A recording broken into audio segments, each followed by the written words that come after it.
The amendment be disagreed to, and I call the honourable member for Goldstein. Thank you, Deputy Speaker, and I rise to support the bill before the House, and I'm very proud to do so. Well, I'm setting the tone that we should be. I believe the member for Isaacs may need to mute his microphone. Deputy Speaker. Yes. I believe he may have done so now. Thank you, Deputy Speaker. I rise to support the legislation before the House, and I'm very proud to do so because, as you know, in my former capacity as Australia's Human Rights Commissioner, I had extensive engagement with the former Sex Discrimination Commissioner, Elizabeth Broderick, and, of course, the current Sex Discrimination Commissioner, then Victorian Human Rights and Equal Opportunity Commissioner, Kate Jenkins, who I am also proud to say is a wonderful constituent of the Goldstein electorate. And, of course, if it were not for the pandemic and all of the various policy responses that required economics and health, the Respect at Work report probably would have got a lot more public attention when it was initially tabled, but as a result of its tabling early last year led it to be somewhat overshadowed. But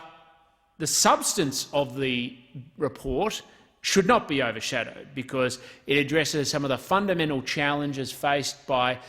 all Australians, although particularly women, around sex discrimination in the workplace, and that there is a position or a stand of which no member, I would expect, in this House is prepared to accept. And in conducting the Respect at Work inquiry, the Sex Discrimination Commissioner looked at the current operations of the legislation and the legislative framework around Australia, the circumstances in which Australians were experiencing sex discrimination, and the need of what we need to do to reform the law, amongst other policy measures and, of course, programs to address those gaps so that Australians can go to a workplace in this country with the confidence to know that they're covered by law, protected by law, and it does not matter who you are, that you enjoy the proper protection of the law.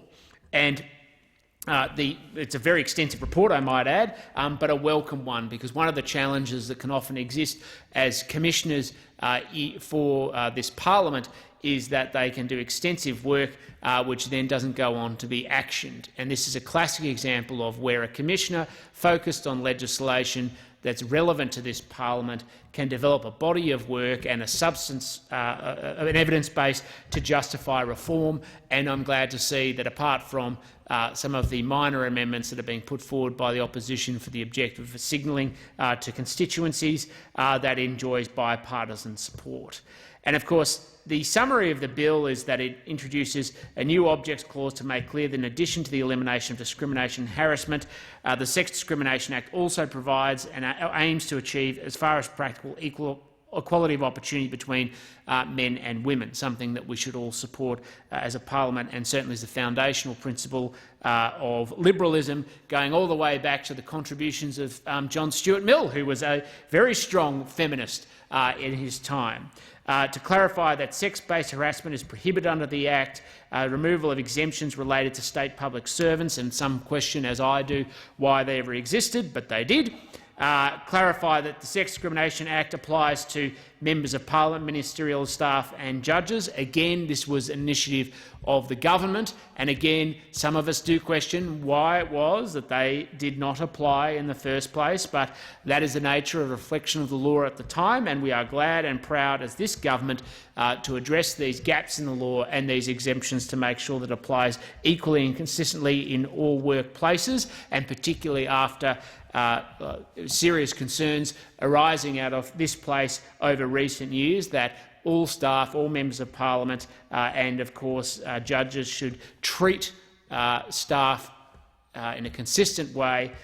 regardless of their sexual gender, and shouldn't open up staff to sexual harassment. And, of course, ensure that prohibitions against sexual harassment and sex-based harassment cover all forms of workers regardless of your workplace. And, of course, that if somebody needs assistance, that there are appropriate measures to follow through, particularly when it comes to unlawful activity, and clarify that victimisation is unlawful and can be the form of a basis of a civil action.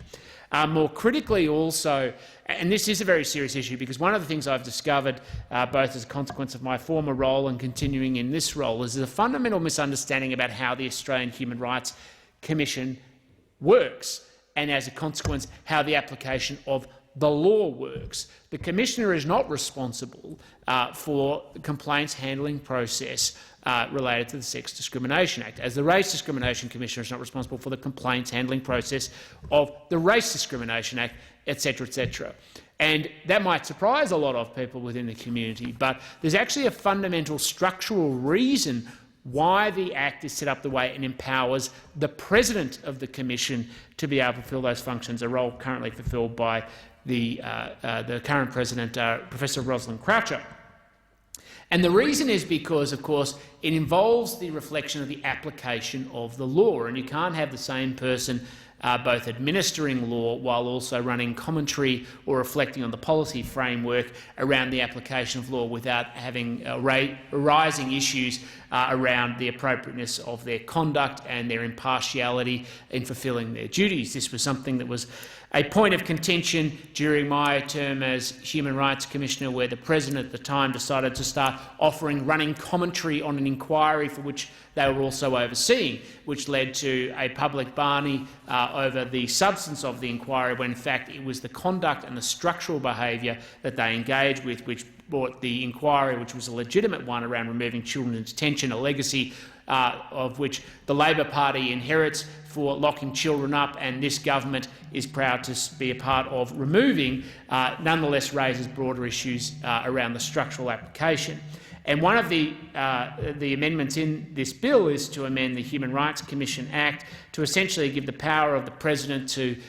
investigate and have an inquiry for complaints for up to 24 months under the law if there is an alleged unlawful discrimination that has taken place, where the current provision under the law is only for 6 months. There are also a number of amendments necessary to maintain consistency with the Fair Work Act to fulfil the objectives not just of the report but of course the consistency with the Sex Discrimination Act. Now, these are the legal and functionary components of the legislation, but the impact of this legislation, as you and I know, Deputy Speaker, is human.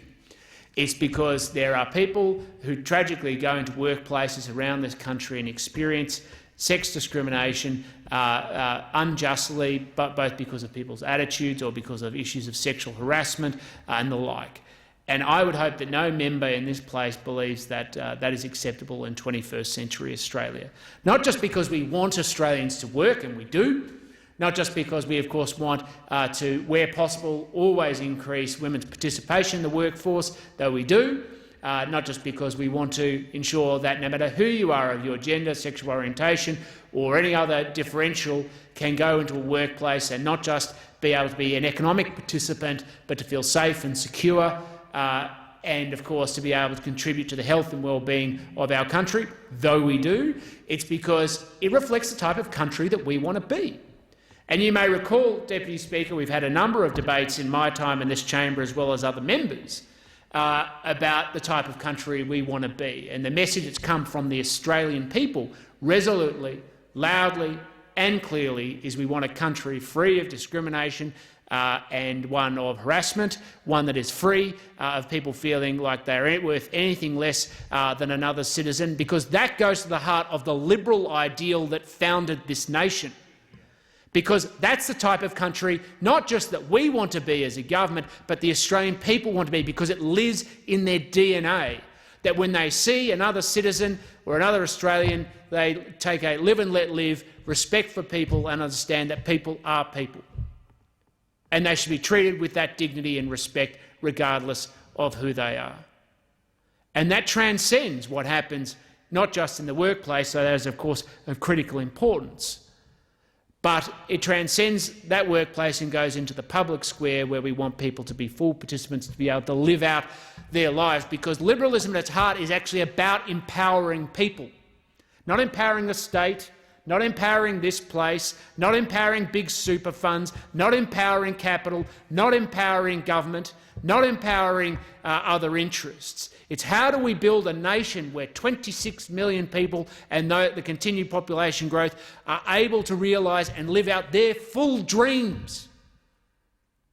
that they can live the best life that we are able to support them in doing, and how they can, through standing on their own 2 feet, make the best wicket of it, whether it's the language of the Prime Minister of have a go to get a go, whether it's empowerment, however you want to phrase it. It's about how do we make 26 million people succeed in their own right. So when people see the course of their life and their success and their achievement and their independence, they don't look at this chamber and say the solution is to empower them. It's how we look in this chamber and say, how do we empower the Australian people? This is a fundamental difference between the worldviews of some members who enter this chamber and some on this side of the chamber, because their answer more often than not is how do we empower Canberra, corporates, unions, and vested interests and central interests. And one of the core tenets of liberalism is how do we break apart that power so that we can empower as many people as possible, because we don't trust central authority to always act in the best interest of the public interest. Whereas free citizens taking responsibility for themselves and living out the success of their own lives with dignity and equality of opportunity are in the best position not just to care for themselves but support others and the organic institutions of our nation, families, communities and small enterprise. And that's the principles that underpin this bill and this government's approach, not just to the Sex Discrimination Act, which is a critical part of it, because you cannot have that enlivenment and empowerment if people feel unsecure or lacking in their safety. But in every policy approach we take and we bring into this chamber. And that's why I am proud to support the bill, because I don't care what people's personal circumstances are, they should have the freedom to be able to live out the fullness of their own lives. That their freedom is respected, their rights are respected, and they take responsibility for themselves. And I know many members in this chamber will share that sentiment. And the more we empower Australians to be able to do that, the better the community they will come from, the better the country they will come from. That's why I support this bill. Thank you, Deputy Speaker.